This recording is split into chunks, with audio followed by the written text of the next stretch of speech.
আজকে আমাদের আলোচ্য বিষয় আ মূলত শিক্ষা। সেই শিক্ষার পটভূমি হচ্ছে বাংলাদেশ। বাংলাদেশ বর্তমানে উত্তাল হয়ে আছে সাম্প্রদায়িক আ সম্প্রীতি ভাঙার ক্ষেত্রে। হিন্দু বিদ্বেষী দ্বারা মৌলবাদী দেশ হয়ে উঠছে ক্রমশ। তো সেটা আমাদের কাছে আলোচ্য বিষয় নয়। মূল আলোচ্য বিষয় হচ্ছে যেটা আমি ট্যাগলাইনে দিয়েছি যে বাংলাদেশে পড়তে যাওয়া মানে আত্মহত্যার শামিল। জেনে শুনে নিজেকে খুন করা, সুইসাইড। তার কারণ হচ্ছে গিয়ে যে বাংলাদেশের যে শিক্ষা ব্যবস্থা তা বিশ্বের তো বাদ দিলাম, দক্ষিণ এশিয়ার শিক্ষা ব্যবস্থার একদম নিচু স্তরে। একদম নিচু স্তরে। আপনি ঢাকা ছাড়া কোথাও শুদ্ধ বাংলায় কথা বলতে কাউকে দেখবেন না। তো যেখানে মাতৃভাষাই ঠিক মতন উচ্চারিত হয় না, সেখানে অন্যান্য ভাষা এবং শিক্ষার কী হাল সেটা সহজেই অনুমেয়।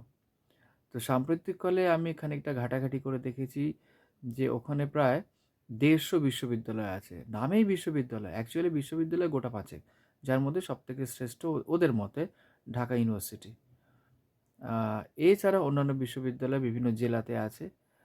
কারিগরি বিশ্ববিদ্যালয় আছে এবং অন্যান্য কোর্সের বিশ্ববিদ্যালয় আছে। কিন্তু সেগুলোর মান এতই নিম্ন যে বলার অপেক্ষা রাখে না।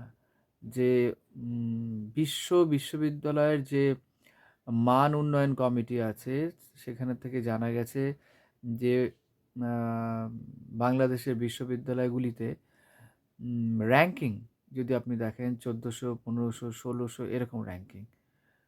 ওয়ার্ল্ড র‍্যাংকিং বা এশিয়া র‍্যাংকিং। অতএব এই বিশ্ববিদ্যালয়গুলোর শিক্ষা পাতে দেওয়ার মতো নয়। এখন বলবেন তাহলে ঢাকা বা বাংলাদেশ এত উন্নত হয়েছে কেন? মজার ব্যাপার কি জানেন? যে সমস্ত মানুষগুলো ঢাকাতে বা বাংলাদেশে থাকে এবং যারা সরকার চালায়, যারা বিজ্ঞান চেতনায় উন্নত, এদের বেশিরভাগই শিক্ষা বাইরে। বহু ছাত্রছাত্রী ভারতে পড়তে আসে।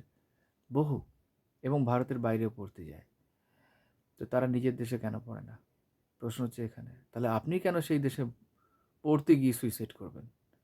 বহু ছাত্রছাত্রী আছে যারা বাংলাদেশে পড়তে যায়। বাংলাদেশের প্রতি আমাদের একটা টান আছে অনেকেরই, যাদের পিতৃভূমি বলুন, মাতৃভূমি বলুন, বাংলাদেশ ছিল। কিন্তু সেই বাংলাদেশকে আমরা কখনো চোখে দেখিনি। নামই শুনতে পাচ্ছি। কারণ সেই রবীন্দ্রনাথের সোনার বাংলা বা জীবনানন্দ দাশের রূপসী বাংলা আজ আর নেই। আজ মৌলবাদী বাংলাদেশ হয়ে গেছে। সবকিছুকেই ধর্মান্তকরণ চলছে।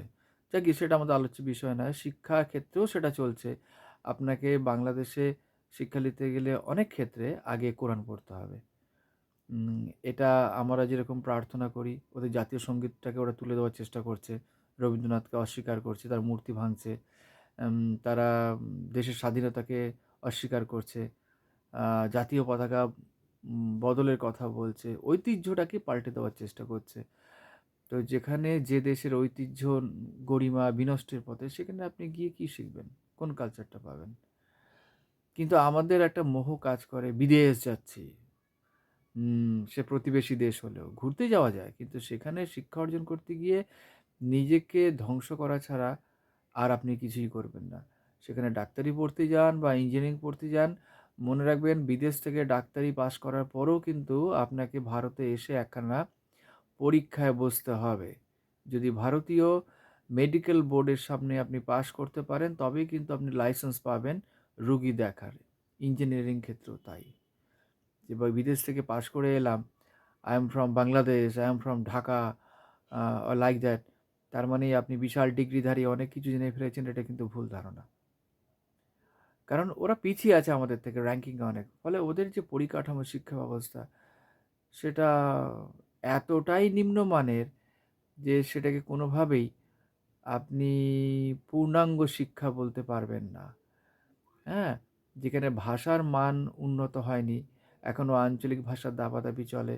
প্রকৃত যে রাঢ়ী বাংলায় আমরা কথা বলি, যেটা কলকাতার ভাষা, যেটা ঢাকাতে এখনও চলে, আ ওদের বেতারের বা আপনার টিভি নিউজে যে বাংলাটা কথা বলে, সেটা কিন্তু খুব লিমিটেড। ঢাকা শহর অঞ্চলের বাইরে গেলেই আপনি দেখবেন পিকুলিয়ার বাংলা ভাষা চলছে, যেগুলোর অর্ধেক মানেই আপনি হয়তো বুঝবেন না।